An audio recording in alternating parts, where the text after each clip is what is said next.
بسم الله الرحمن الرحيم إن الله وملائكته يصلون على النبي يا أيها الذين آمنوا صلوا عليه وسلموا تسليما اللهم صل على سيدنا محمد وعلى آله وصحبه وخير صلواتك وعلى جميع من وبارك وسلم.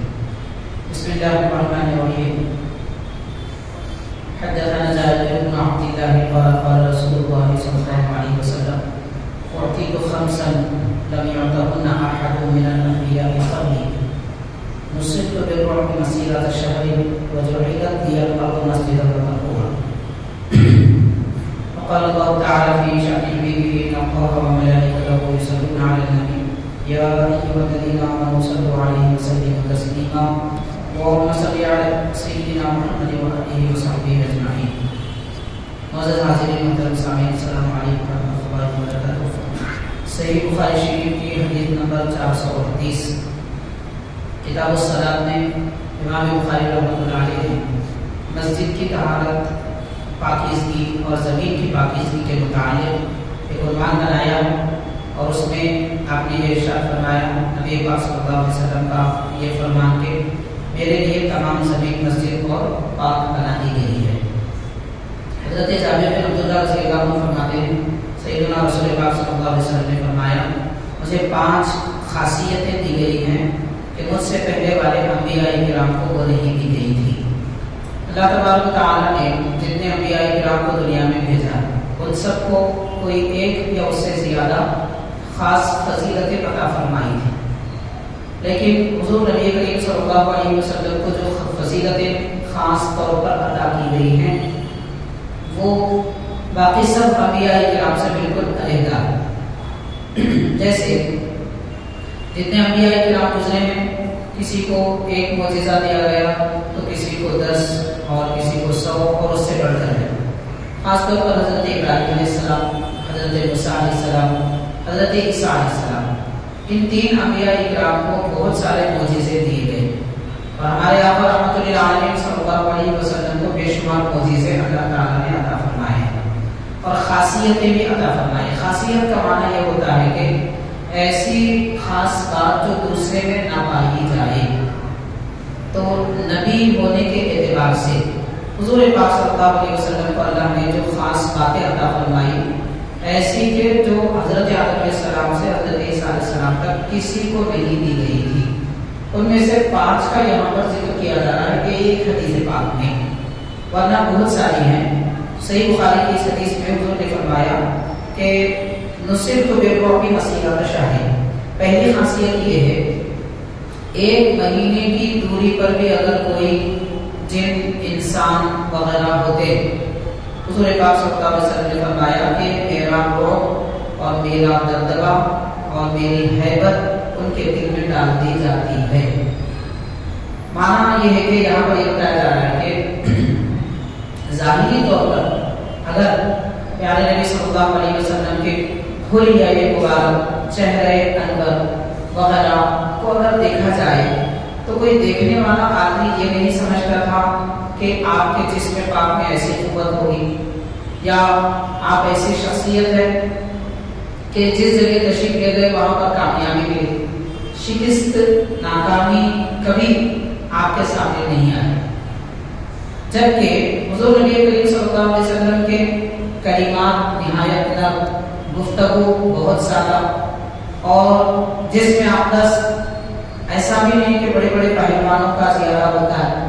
ہاں یہ اور شان ہے کہ جیسا کہ جامع ترمذی میں آتا ہے حضور پاک صلی اللہ علیہ وسلم جب مجمع میں ہوتے بہت سارے لوگوں کے درمیان تو سب سے اونچے حضور ہی نظر آتے، جبکہ پیارے نبی صلی اللہ علیہ وسلم تنہائی میں ہوتے تو عام انسانوں کا قد ہی نظر آتا.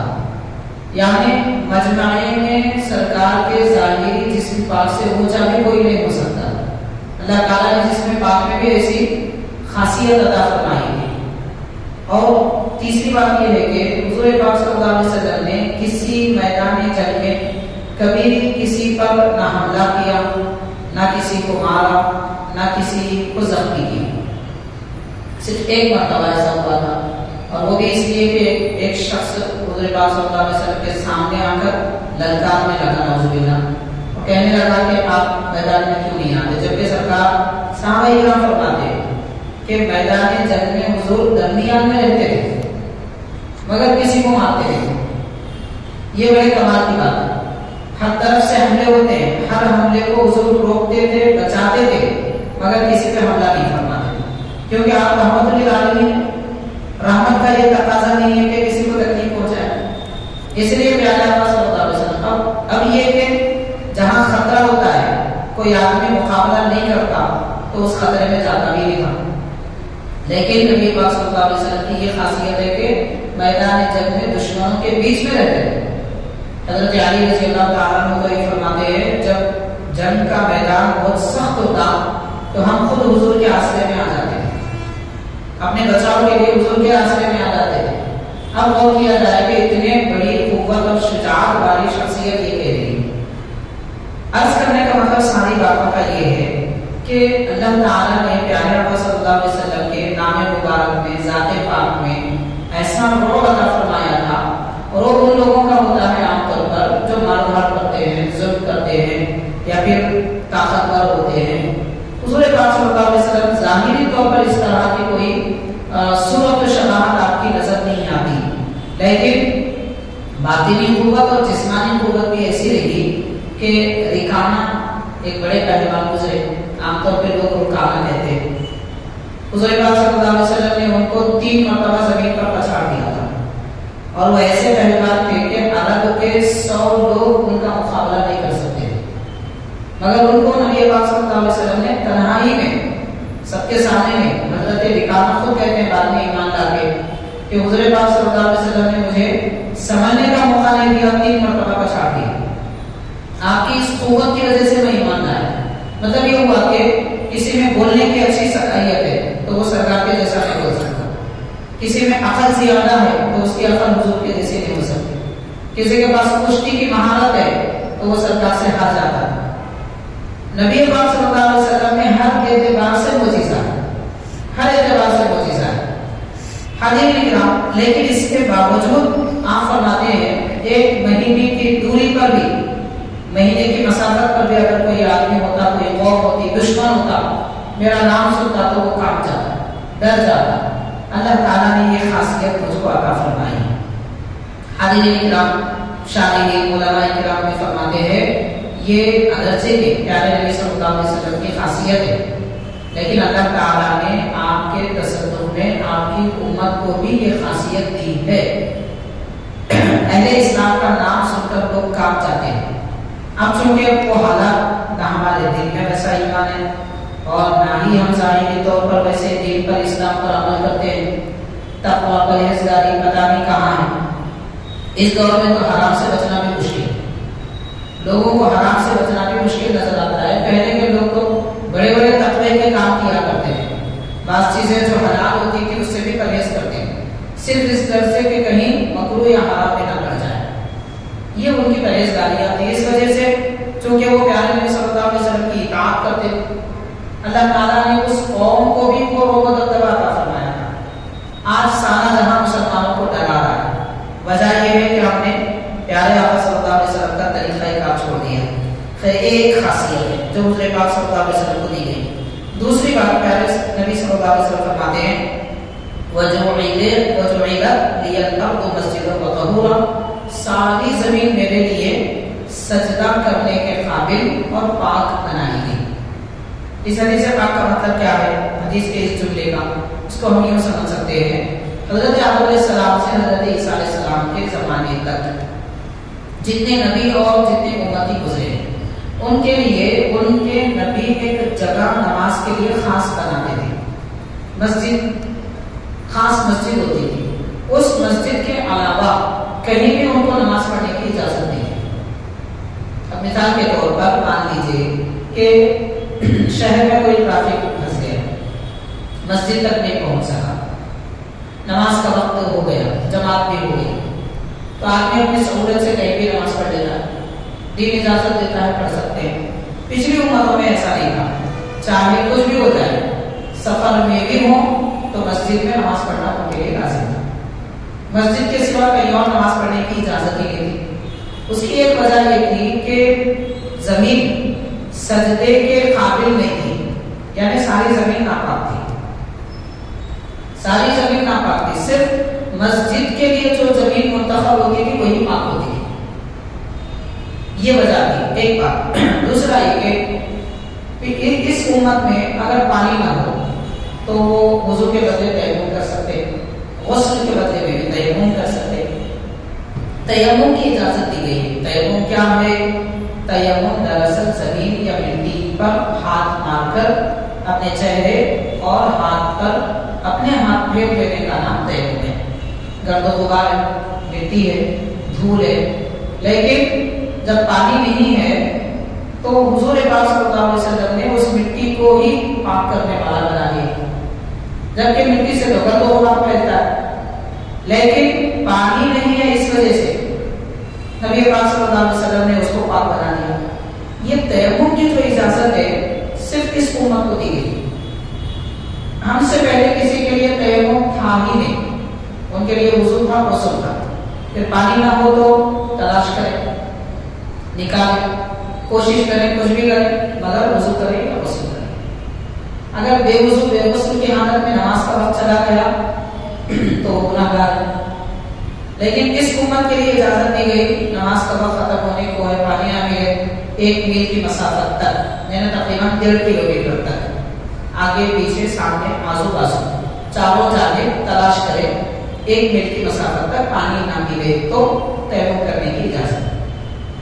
یہ خاصیت صرف اس امت کو دی گئی۔ حضور پاک صلی اللہ علیہ وسلم فرماتے ہیں کہ میرے لیے زمین کو پاک کر دیا گیا۔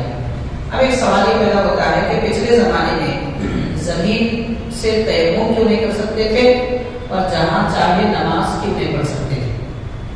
اس زمانے کے نبی کسی جگہ کو مختص کر دے اور مسجد کے لیے بنا دے تو وہ مسجد ہوتی تھی، باقی کہیں پہ نماز نہیں پڑھی جا سکتی تھی۔ اس کی وجہ یہ ہے کہ باضابطہ روایات میں آتا ہے شیطان نے حضرت آدم علیہ السلام کو پیدا کرنے سے پہلے زمین پر اللہ کے دربار میں اللہ کے لیے اتنے سجدے کیے تھے کہ رائی کے دانہ برابر بھی جگہ زمین پہ خالی نہیں ہے، ہر جگہ اس نے سجدے کیے، اتنی عبادت کیا تھا اللہ تعالیٰ نے ہزاروں سالوں تک، لیکن ایک سجدہ حضرت آدم علیہ السلام کو نہیں کیا۔ اللہ تعالیٰ نے کو فرمایا آدم علیہ السلام کو سجدہ کرو، اس نے نہیں کیا، تو اس وجہ سے کہ اس کی پیشانی زمین کو لگی تھی، اس لیے زمین ناپاک ہو گئی۔ پھر پیارے نبی صلی اللہ علیہ وسلم جب تشریف لائے، سب سے پہلے حضور جب زمین پر تشریف لائے پیدا ہوئے تو آپ نے سجدہ کیا۔ حضور پاک صلی اللہ علیہ وسلم کی پیشانی جب زمین کو لگی تو ساری زمین پاک ہو گئی۔ شیطان کی نافرمانی اور اس کی لعنت کا اثر جو زمین پر تھا وہ ختم ہو گیا، اب رحمت ہی رحمت پھیل گئی، اس لیے زمین پاک کر دی گئی، جہاں چاہے نماز پڑھ سکتے ہیں۔ مسجد میں پڑھنا فضیلت ہے، مسجد میں پڑھنا سنت مؤکدہ ہے، جماعت میں شامل ہونا واجب کے درجے تک ہے، لیکن اس کے باوجود بھی نماز نہ ملے، جماعت نہ ملے، مسجد میں نہ آ سکے تو کسی بھی مقام پر جو جگہ زمین پاک ہے، یعنی نجاست نہ ہو، گندگی نہ پھیلی ہو، پیشاب وغیرہ نہ ہو، تو پھر اس زمین پر پاک نماز پڑھ سکتے ہیں۔ یہ دوسری خاصیت ہے۔ تیسری بات حضور پاک صلی اللہ علیہ وسلم نے فرمایا کہ میری امت میں سے جس آدمی کے پاس نماز کا وقت آئے وہ اسی وقت نماز پڑھے۔ مطلب کیا ہے؟ مطلب یہ ہے کہ جیسے آج کل مان لیجیے کہ نماز مغرب کا وقت ہے، سورج ڈوبنے کے بعد سے لے کر آسمان میں ستارے اچھی طرح نکل آنے تک، اور جو آسمان میں شفق ہوتی ہے سفیدی، تو وہ سفیدی ختم ہونے تک نماز مغرب کا وقت ہوتا ہے۔ سال بھر میں کمی زیادتی کے ساتھ کم از کم 40 سے 50 منٹ کے درمیان مغرب کا وقت ہوتا ہے، کبھی 40 ہو جاتا ہے، کبھی بڑھتے ہوئے 50 تک آ جاتا ہے، یہ نماز مغرب کا وقت ہے۔ اس زمانے میں پچھلے امتوں میں نماز کا وقت ہوتے ہی نماز پڑھنا لازم تھا، جب پڑھ لیے نماز کا وقت ختم ہو گیا، یعنی اتنا لمبا وقت نہیں تھا جیسے نماز ظہر کا وقت۔ اب اس دور میں قریب 3 گھنٹے، موسم گرما میں قریب 4.5 گھنٹے تک وقت ہوتا ہے ظہر۔ عشاء کا وقت ماشاءاللہ قریب 5.5 سے 6 گھنٹے تک عشاء کا وقت ہوتا ہے۔ تو ایسا وقت اس زمانے میں نہیں ہوتا تھا، نماز کا وقت آتے ہی نماز پڑھنا لازم تھا۔ ہم مہلت دے کر بھی پڑھ سکتے ہیں. یہ بھی خاصیت صرف حضور پاک صلی اللہ علیہ وسلم کو دی گئی. اور پھر یہ بھی حضور نے فرمایا وَأُحِلَّتْ لِيَ الْغَنَائِمُ، یعنی دشمن اگر اہل اسلام پر حملہ آور ہو، ان سے لڑائی کے بعد جو ان کا مال چھوڑ کے جاتے ہیں، بھاگ جاتے ہیں، وہ مال مال غنیمت کہلاتا ہے. جو مال چھینا گیا وہ مراد نہیں ہے، جو وہ چھوڑ کے چلے جاتے ہیں وہ مال غنیمت ہوتا ہے. تو مال غنیمت پچھلے زمانے میں اگر آتا تو اسے کسی جگہ جمع کر کے جلا دینے کا حکم تھا. اس امت کے لیے اجازت دی گئی کہ جتنے لوگ لڑائی میں شریک ہوں گے ان میں وہ مال تقسیم کیا جائے گا برابری کے ساتھ، یا پھر ان کی کوشش کے اعتبار سے. تو مال غنیمت میں حلال کر دیا گیا. اور پھر یہ بھی حضور نے فرمایا، یہ پانچویں خاصیت ہے پیارے آقا صلی اللہ علیہ وسلم کی، کہ ہر نبی کو خاص قوم کی طرف بھیجا جاتا تھا. مثال کے طور پر حضرت آدم علیہ السلام ہندوستان میں تشریف لائے، بعد میں آپ کے تبلیغ رسالت کا کام فلسطین میں ہوا، بیت المقدس. اور حضرت عیسیٰ علیہ السلام بھی بیت المقدس میں ہے. ملک شام مدین کی طرف حضرت شعیب علیہ السلام کو بھیجا گیا.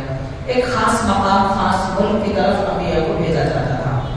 لیکن ہمارے آقا صلی اللہ علیہ وسلم زمین آسمان بلکہ 18,000 عالموں کے لیے نبی رسول بنا کر بھیجے گئے. صرف زمین آسمان کی ایک عالم نہیں ہے، 18,000 عوالم ہیں، ان سب کے رسول ہیں. حضور انسانوں کے بھی رسول ہیں، جنات کے بھی رسول ہیں، فرشتوں کے بھی رسول ہیں، رسولوں کے بھی رسول ہیں. یعنی جتنے نبی گزرے 1,24,000 وہ سب حضور کے امتی ہیں. ہم تو امتی ہیں لیکن نبی بھی ہمارے نبی کے امتی ہیں. سارے جہانوں کے لیے نبی پاک صلی اللہ علیہ وسلم رسول بنا کر بھیجے گئے ہیں. یہ 5 خاصیتیں ہیں.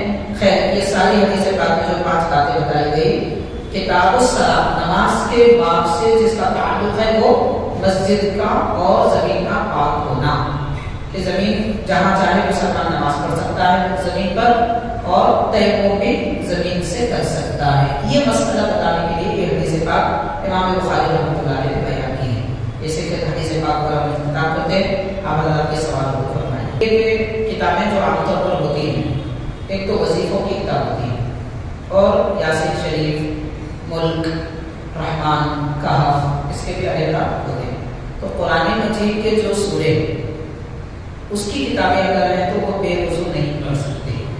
بغیر وضو کے پڑھنا بھی درست نہیں ہے، اور بغیر وضو کے اسے چھونا بھی درست نہیں.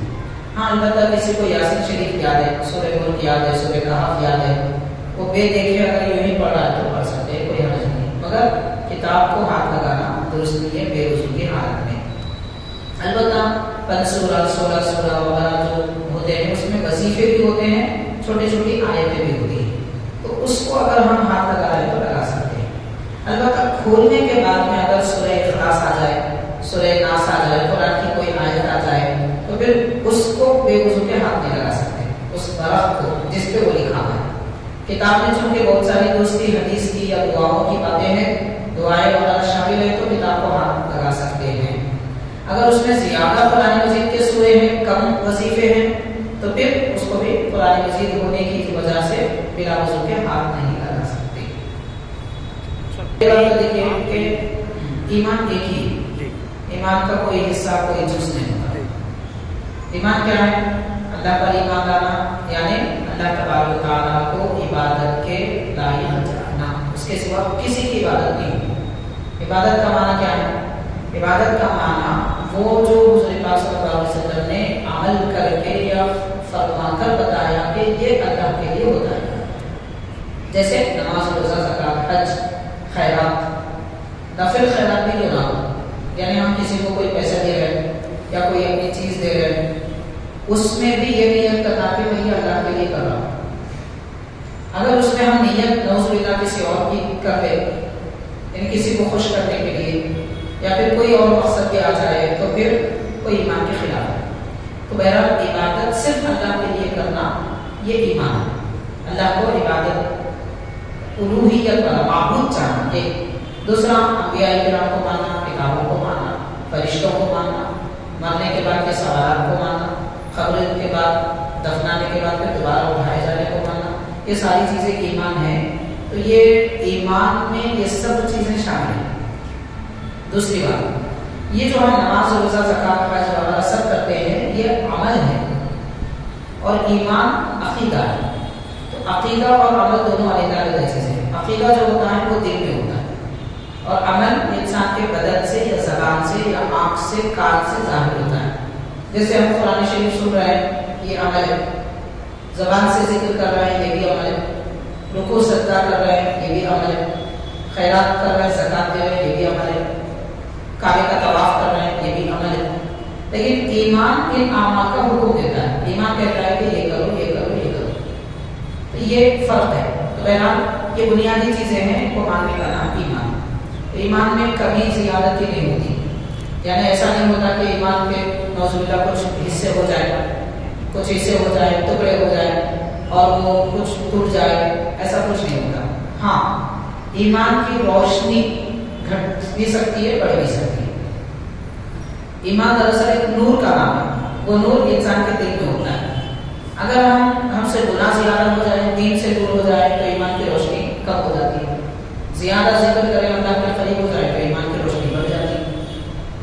تو ایمان کی روشنی کم زیادہ ہو سکتی ہے مگر ایمان کے جز نہیں ہوتے. ٹھیک, اصل بات کیا ہے, کسی کو حقیقت میں نفع پہنچانے والا, نقصان دینے والا سمجھنا یہ شرک ہے. مثال کے طور پر جیسے دوسری قوم کے لوگ پتھر کے بارے میں سمجھتے ہیں, کسی کے بارے میں سمجھتے ہیں کہ یہ نفع دے گا یہ نقصان دے گا. اگر ویسا کوئی خیال اور عقیدہ ہمارے دل میں آ رہا ہے تو یہ شرک ہے. اب یہ کہ کاروبار کی وجہ سے ہم کو روزی ملتی ہے, پیٹ بھرتا ہے, کھانے کا ذریعہ ملتا ہے, لباس ملتا ہے, یہ اگر اس کو سبب یعنی ذریعہ سمجھ رہے ہیں تو اس میں کوئی برائی نہیں ہے, قباحت نہیں. فرق یہ ہے کہ جو آدمی اس کو ذریعہ سمجھتا ہے وہ اسی حد تک رکھتا ہے, اس کو اپنے دل میں نہیں بسا لیتا ہے. مثال کے طور پر آج کل عام طور پر لوگوں کے ذہن فکر زبان پر یہی بات ہے کہ جو بھی ہوتا ہے پیسے سے ہوتا ہے. آپ پیسہ نہیں کمائیں گے تو کیسے زندگی گزاریں گے. یہ خیال انتہائی غلط ہے, اس کو شرک خفی کہتے ہیں. ایک شرک تو کھلا عام ہوتا ہے, بت پرستی کرنا وغیرہ وغیرہ, لیکن اللہ تعالیٰ کے درجے میں نعوذ باللہ کسی کو سمجھنا یہ شرک خفی ہے. جیسے کہ میں ایک مثال دینا چاہتا ہوں. حضرت سیدنا بلال رضی اللہ تعالیٰ عنہ کے پاس ایک شخص آیا, قریب 1 سال تک وہ آپ کی خدمت میں رہے اور آپ کی ٹھاٹ پاٹ زندگی وغیرہ بڑی شان سے حضرت زندگی گزارتے تھے. تو لباس بھی آپ کا عالیشان ہوتا تھا. تو وہ دیکھ کر وہ آئے 1 سال کے بعد جانے لگے. تو حضرت نے پوچھا کہ آپ کیوں آئے تھے, کیوں جا رہے ہو؟ تو انہوں نے کہا حضرت میں آپ کا نام سن کر آیا تھا بڑے اللہ والے. تو آپ نے فرمایا پھر مجھ میں کیا کمی دیکھی جو واپس جا رہے ہو؟ تو کہا کہ حضرت اللہ والوں کی جیسی زندگی آپ نے نہیں دیکھا. کیسی کہ سادہ سا لباس, دنیا سے دور.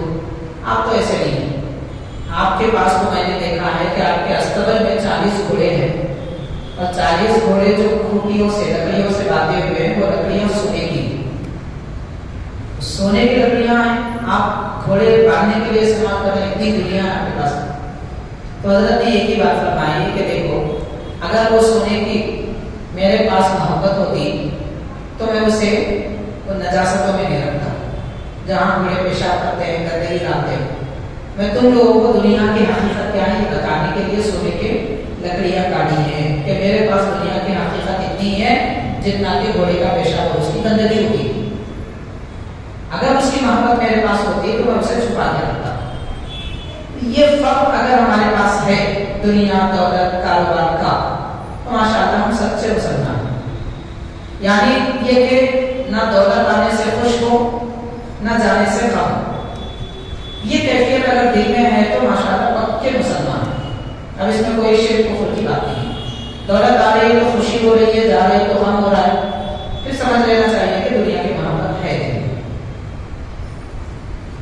نبی پاک صلی اللہ علیہ وسلم کے گھر کے خاندان کے افراد ہیں. ان میں ایک تو پیارے نبی صلی اللہ علیہ وسلم کے نواسے, پھر حضور پاک صلی اللہ علیہ وسلم کے چچا اور چچیرے بھائی ہیں. چچا بھی ہیں, چچیرے بھائی بھی ہیں. چچا جیسے حضرت حمزہ رضی اللہ عنہ, حضرت حضرت عباس رضی اللہ عنہ، چچے بھائی جیسے حضرت علی رضی اللہ عنہ، اور پیارے نبی صلی اللہ علیہ وسلم کے گھر کی شہزادیاں، آپ کے بیٹے اور بیٹیاں، یہ بھی اہل بیت میں. حضور پاک صلی اللہ علیہ وسلم کی ازواج مطہرات، حضرت خدیجہ، حضرت عائشہ، حضرت میمونہ رضی اللہ تعالیٰ عنہ، یہ سب بھی اہل بیت ہیں. تو ان سب کو اہل بیت کہتے ہیں. ان کی حضور پاک صلی اللہ علیہ وسلم نے بڑی فضیلت بیان فرمائی.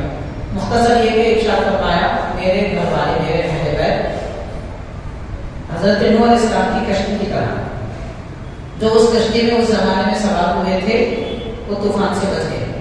ایسے ہی اہل بیت کی محبت کی کشتی میں جو سوار ہوں گے وہ دنیا کے گمراہی کے طوفان سے بچے گی. تو اہل بیت سے محبت رکھنا، ان کی تعظیم کرنا، یہ لازم ہے. اب رہی بات پیروی، تو دیکھیے جو قدیم حضرات گزر چکے تو وہ تو ماشاءاللہ پاک ہیں، بہت زیادہ بزرگ حضرات ہیں. لیکن پیروی کی جب بات آتی ہے تو ہم عقیدے میں پیروی امام اعظم ابو حنیفہ رحمۃ اللہ علیہ کی کرتے ہیں، اور عمل میں بھی پیروی مثال کے طور پہ 4 اماموں کی کرتے ہیں. تو پیروی ان کے طریقے کے مطابق ہی کریں گے، اور ان کی پیروی کرنا ہی اہل بیت کی پیروی ہے، ان کی پیروی کرنا ہی صحابہ کی پیروی ہے. ان کا علیحدہ کوئی مذہب نہیں ہے. نماز پڑھنے کا طریقہ اہل بیت کا کوئی علیحدہ، زکات دینے کا کوئی طریقہ اہل بیت کا علیحدہ نہیں ہے. وہ جتنے طریقے تھے وہ سب امام اعظم لے لیے. اس لیے امام اعظم کی پیروی اس میں کرنا ہے، اگر اہل بیت سے محبت کرنا ہے، تعظیم کرنا ہے. ٹھیک ہے. یہ نماز کی حالت میں اگر فون بج جائے، فون کی گھنٹی بجے، تو کام یہ کرنا چاہیے اگر ہم قیام کی حالت میں تو سیدھا ہاتھ استعمال کریں، کیونکہ یہ اوپر کا ہاتھ ہے. البتہ سیدھا ہاتھ استعمال ہم نہیں کر سکتے. اگر بائیں طرف کی جیب میں مشکل ہوگی تو اس صورت میں بائیں ہاتھ استعمال کر سکتے ہیں. کرنا کیا ہے، فون تو جیب میں رہے، اسے نکالے بغیر دبا دینا چاہیے. کوئی بھی گھنٹہ دبا لیجیے، فون کی گھنٹی بند ہو جائے گی. فون کو دبا لیجیے، بس گھنٹی بند ہو جائے گی. البتہ اگر کوئی اسے نکال کر دیکھ کے اپنے ہاتھ سے بند کر رہا ہے تو یہ نماز اس سے ٹوٹ جائے گی، پھر دوبارہ نماز پڑھنا ہوگا. کیونکہ نماز میں عمل کثیر کرنے سے نماز ٹوٹ جاتی ہے. عمل کثیر کا مطلب زیادہ کام، وہ کام جو نماز میں نہیں ہے اس کے کرنے سے نماز ٹوٹ جاتی ہے. اس لیے ایسا نہیں کرنا چاہیے، جیب میں رکھ کر ہی دبا دے اور نماز خراب ہو جائے گی. اسے کھلا بھی نہیں رکھنا چاہیے. کھلا رکھنے کی صورت میں سب سے بڑی خرابی ہوتی ہے مسجد میں انسان کا بھی دنیا کی باتیں کرنا منع ہے. تو ایک گھنٹی جو بج رہی ہے یہ تو باضابطہ مزامیر گانے بجانے کی چیز ہے. تو مسجد میں گانے بجانے کی آوازیں آنا یہ تو اور بڑا گناہ ہے. تو اس گناہ میں مبتلا ہوں گے، اس لیے اسے بند کر لینا چاہیے. کریں گے تو ٹوٹ جائے گی، نماز ٹوٹ جائے گی.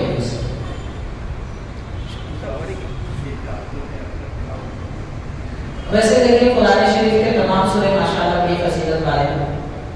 سورہ یاسین کے متعلق آیا ہے کہ وہ قرآن شریف کا دل ہے، تو جو اس کو زیادہ پڑھے گا اس کا دل بھی محفوظ رہے گا. سورہ ملک کے متعلق حدیث پاک میں آیا ہے کہ وہ قبر میں جو انتقال کر چکے ہیں وہ اگر زندگی میں سورہ ملک پڑھتے تھے تو ان کی نجات کے لیے ذریعہ بنے گی. تو سورہ کہف کے متعلق بھی آیا جب دجال آئے گا تو دجال کے فتنے سے سورہ کہف پڑھنے والے محفوظ رہیں گے. تو ایسے بہت ساری فضیلتیں کر سکتے ہیں. فضیلت تو مل جائے گی، البتہ اس وقت پڑھنے کی اہمیت ہے. وقت نکال لینا چاہیے، اگر نہ بھی ملے تو ہم کوئی اور وقت بھی پڑھ سکتے ہیں. دیکھیے قرآن شریف پڑھنا بھی ثواب کا کام ہے، سننا بھی ثواب کا کام ہے. اگر واقعہ کسی کو پڑھنا نہیں آتا تو اپنے والدین کی خبروں کے پاس جا کر ریکارڈ کر کے سن رہے ہیں اور یہ نیت کر رہے ہیں کہ میں جو سن رہا ہوں اس کا ثواب میرے والدین کو ملے. یہ نیت ہونا، ایسا نہیں کہ میں ان کو سنا رہا ہوں کہ نیت نہیں، میں سن رہا ہوں اس کا ثواب میرے والدین کو مل جائے. ایسے نیت کر کے بھی کر سکتے ہیں. جی ہاں بالکل کر سکتے ہیں. اس کے ساتھ میں جو بھی ہم کو درود شریف یا کلمہ جو بھی آتا ہے وہ پڑھ کے اس کا ثواب بھی پہنچائیں، اس کے ساتھ یہ بھی کر سکتے ہیں، کوئی حرج نہیں. درگاہ پہ بھی جو خدمت میں قرآن مجید کا ثواب پیش کریں گے تو ان کے درجات بلند ہوں گے. جو گناہ گار انسان ہیں ان کے گناہ معاف ہوں گے، جو پہلے ہی نیک ہیں ان کے اعلیٰ مقامات ہوں گے، جس کی وجہ سے ان کی توجہ ہماری طرف ہو.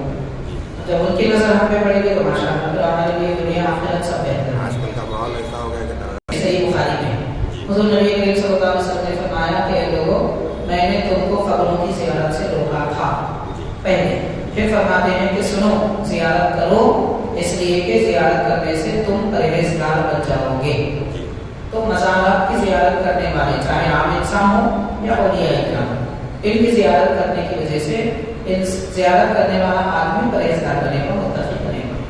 بالکل کر سکتے ہیں، ایسی کوئی بات نہیں. خود جو ہے کہ ان کو معلومات نہیں ہے یا پھر جان بوجھ کے کرتے ہیں. اور دوسری بات یہ کہ آستانوں پر درگاہوں پر جانے کے بعد میں جو کام ناجائز ہے وہ نہیں کرنا چاہیے.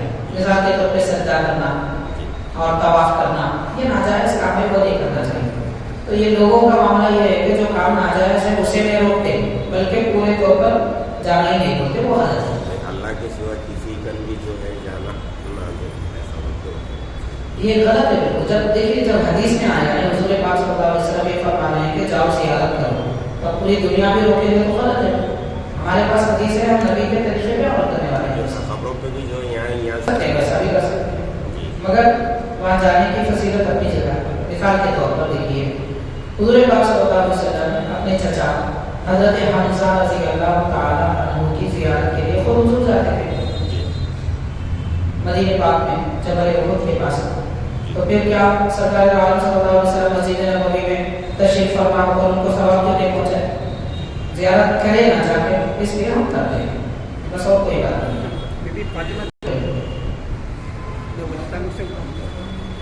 جی جنازے میں شریک ہونا، جنازے کو لے جانا، قبرستان، یہ سب عبرت کے مقام ہیں. یہاں آ کے بھی آدمی جو ہے وہ فیشن کے کام کر رہا ہے، یہ بڑے تعجب کی بات ہے. اس لیے کہ آدمی آنکھوں سے آنسو نکل جانا چاہیے، دل میں رقت ہونا چاہیے. تو اس طرف توجہ نہیں ہے کہ آج یہ آدمی مر چکا ہے، کلمہ ہو رہے گی، اتنا ڈر اس وقت نہیں ہے. اسی وجہ سے تو یہ سب کام ہو رہا ہے، ویڈیوگرافی ہو رہی ہے، فلاں ہو رہا ہے. اب یہ کہ وہ عبرت کے لیے ہم کر رہے ہیں تو وہ تو عبرت خود پہلے حاصل کر لینا چاہیے، کسی کو سنانے کے لیے، دکھانے کے لیے. وہ مقام بھی ایسا ہے کہ وہاں پہ یہ تو غفلت کے کام ہے، واقعی غفلت کے کام ہے، نہیں کرنا چاہیے. میں خاص طور پر اور کعبہ شریف کے قریب رہ کر کر رہے تو بے ادبی، کہیں دور ٹھہر کے کر رہے ہو اور بتا رہے تو کوئی حرج نہیں ہے.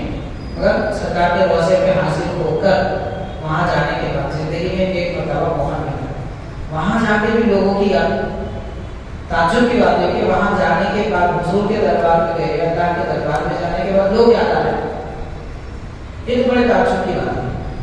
زیارت وغیرہ ہونے کے بعد، طواف ہونے کے بعد میں اگر کر رہے ہیں تو کوئی حرج تو نہیں ہے، مگر وہاں جا کے سیلفی لینا یا ویڈیو کرنا بے ادبی ضرور ہے. کر رہے ہیں اور اس لیے کر رہے ہیں کہ کوئی قرآن مجید پڑھ رہے ہیں یا سن رہے ہیں تو کوئی حرج نہیں. باقی گھر سے بات کرنے کے لیے کر رہے تو ہونا چاہیے، درست نہیں. مسجد میں دنیا کی بات کرنا ان کے لیے جائز نہیں ہے. سہولت کے لیے جیسے سحر افطار کی کوئی چیز منگوانے کے لیے اگر اس حد تک ضرورت ہے استعمال کرتے وہ بھی کہیں شہر میں دور جا کر تو درست ہے. کے علماء اور جامع نظامیہ کے فتوے کے مطابق پردے کی حالت میں عورتیں مسالات پہ جا سکتے ہیں، چاہے درگاہ کو جانے مگر قبرستان میں جانے کی اجازت نہیں. وہ اس لیے نہیں ہے کہ عورتیں زیادہ طور پر صبر نہیں کر پاتی، اس وجہ سے ان کو عام قبرستان جانے کی اجازت نہیں ہے. بزرگوں کے آستانے پر غم کے طور پر نہیں، ان سے فیض برکت لینے کے لیے جاتی ہے، اس لیے جانا درست ہے، بشرطے کہ وہ پردے میں ہوں اور ایک دوسرے سے خلط ملط نہ ہو اور اپنی آواز نہ نکالیں، ادب میں رہ کر کر سکتے ہیں. سب سے اہم بات حضور پاک صلی اللہ علیہ وسلم نے فرمایا نماز میں کیا لطف ہے اور کیا قربت ہے. اگر بندے کو معلوم ہو جائے تو زندگی میں کبھی سلام نہ پھیرے. یہ فرما کر بھی سرکار نے سلام پھیرا، وہ اس لیے کہ سب کے حق بھی ادا کرنا تھا، صحابہ کرام کو بتانا تھا، دین پہنچانا تھا، اور آپ کے ازواج مطہرات تھے. ہم کو بھی حضور نے یہ تعلیم دی تو جتنا زیادہ نماز پڑھیں گے اتنی اللہ تعالیٰ کی قربت ہوگی. ایک بات. دوسرا حضرت امام احمد بن حنبل رحمۃ اللہ علیہ اللہ تعالیٰ کو خواب میں دیکھے اور عرض کیا کہ پروردگار کتنی بڑی نعمت تو نے مجھے عطا فرمائی، کس وجہ سے میں اور تیرے قریب ہونا چاہتا ہوں، تو کیا کروں؟ تو اللہ تعالیٰ نے فرمایا اے احمد آپ جو زیادہ قرآن پڑھتے ہو اس وجہ سے میں نے آپ کو یہ دیدار دیا، جلوہ دکھایا ہے خواب میں، تو قرآن مجید کی وجہ سے۔ تو عرض کیا کہ اللہ یہ میرے لیے خاص ہے یا سب کے لیے؟ تو فرمایا آپ سب کو بتا دو کہ جو زیادہ قرآن پڑھے گا وہ میرے زیادہ قریب ہے۔ اور نبی پاک صلی اللہ علیہ وسلم کی قربت زیادہ چاہیے درود شریف، جتنا درود زیادہ پڑھے گا اتنا حضور کے قریب ہو جائے گا۔ تو یہ تین اہم کام ہے، اس کو انجام دے ماشاءاللہ۔ اور بہت ساری تفصیلات میں ویسے اب ایک بات یہ بھی یاد رکھنی چاہیے کہ جب کوئی چیز کی ضرورت ہے اپنے سے متعلق ہو یا کسی اور کے متعلق، وہ کام اللہ کے لیے کرنا اس سے بھی بندہ بہت قریب ہو جاتا ہے۔ مثال کے طور پر مسجد میں قالین کی ضرورت ہے یا جائے کی ضرورت ہے مان لیجیے، لیکن ہم بورویل کھلوا رہے ہیں، نیکی ضرور ہے مگر اللہ کے قریب کب ہوگی؟ جب ضرورت کا کام کیا جائے تب ہوگا۔ تو یہ بھی اللہ کے قریب کرنے کا ایک عمل ہے۔ تہجد کے لیے ایک نیند ضروری ہے۔ تہجد کی بڑی فضیلت سو کر اٹھنے کے بعد ہے، نیند کے بعد ہے۔ البتہ مثال کے طور پر کوئی نماز عشاء کے بعد 1-2 گھنٹہ جاگ لی اور تہجد پڑھ کے بعد میں سو رہے ہیں تو بھی ان کی نماز تہجد ہو جائے گی، لیکن وہ آخری وقت میں اٹھ کے پڑھنے کی جو فضیلت ہے وہ شروع میں پڑھنے کی نہیں ملی۔ فرض کریے اگر کسی کو نیند نہیں تہجد بھی ہوگی، تہجد کا ثواب بھی ملے گا۔ حسن رضی اللہ تعالیٰ عنہ کے پاس ایک شخص آ کر کہا، شکایت کی کہ حضرت میری اولاد نہیں ہے اور میں تندرست ہوں، دولت وغیرہ نہیں ہے، کمائی کا کوئی ذریعہ نہیں ہے وغیرہ، اور میری کھیتی باڑی ہے مگر اس سے کچھ کمائی نہیں ہو رہی ہے، فصل نہیں ہو رہی، آپ دعا کیجیے۔ تو آپ نے فرمایا تم قرآن کیوں نہیں پڑھتے؟ اس کے بعد یہ فرمایا کیا قرآن مجید میں یہ نہیں ہے؟ اللہ تعالیٰ فرمایا کہ اے میرے بندو میرے دربار میں گناہوں کی معافی مانگو، استغفار کرو، تو کیا ہوگا؟ 3 باتیں فرمائے اللہ تعالیٰ نے، فَقُلْتُ اسْتَغْفِرُوا رَبَّكُمْ إِنَّهُ كَانَ غَفَّارًا، اللہ تعالیٰ تمہارے گناہوں کو بخش دے گا، يُرْسِلِ السَّمَاءَ عَلَيْكُم مِّدْرَارًا، اور مسلسل بارش نازل فرمائے گا، وَيُمْدِدْكُم بِأَمْوَالٍ وَبَنِينَ، اور تمہاری مدد فرمائے گا، مال بھی دے گا اور اولاد دے گا۔ تو ایک استغفار ہے جس سے 3 فائدے ہوتے ہیں، رزق کی کشادگی بھی ہوتی ہے، مغفرت بھی ہو جاتی ہے، اولاد بھی ملتی ہے اور بارش بھی نازل ہوتی ہے۔ بارش نازل ہو گئی تو سارے جہاں کا بھلا، اور 3 فائدے ایک شخص کے لیے۔ تو اس لیے جتنا زیادہ استغفر اللہ ربی من کل ذنب واتوب الیہ یہ پڑھیں گے اتنا فائدہ ہوگا، تو اس کی کشادگی بھی اس میں ضرور ہوگی۔ اب باقی ہے کہ عبادت کی پابندی جو فرائض ہیں وہ ادا کرے گا تو یقیناً کشادگی ہوگی، اس میں کوئی اس کی بات نہیں ہے۔ امید بھی رکھنا چاہیے اللہ تعالیٰ سے، اللہ تعالیٰ کی ذات سے امید رکھنا، یہ نہیں سمجھنا کہ شاید میری قسمت میں نہیں ہے، ہم کون ہوتے ہیں یہ سمجھنے والے؟ اللہ تعالیٰ کے خزانے میں کیا کمی ہے؟ کوئی کمی نہیں ہے، اس کے اتنے بڑے خزانے ہیں کہ ساری دنیا کی دولت بس اتنی ہے جو دنیا میں دی گئی ہے کہ ایک سمندر میں کوئی انگلی ڈبو کر نکالے تو جو پانی لگتا ہے کہ اتنا ہی پانی ہے جو پوری دنیا میں دیا گیا ہے، باقی ایسے بے حساب خزانے ہیں اللہ تعالیٰ۔ تو نا امید نہیں ہونی چاہیے، دعائیں بھی مانگے اور استغفار کثرت سے کریں، انشاءاللہ تعالیٰ آسان ہوگی۔ اللهم صل على سيدنا محمد وعلى اله وصحبه افضل صلواتك وعدد معلوماتك وبارك وسلم۔ ربنا ظلمنا انفسنا وان لم تغفر لنا وترحمنا لنكونن من الخاسرين۔ اللهم انا نسالك الجنه ونعوذ بك من النار يا عزيز يا غفار يا كريم يا ستار۔ صلى الله تعالى وسلم على خير خلقه سيدنا محمد وعلى اله واصحابه اجمعين، والحمد لله رب العالمين۔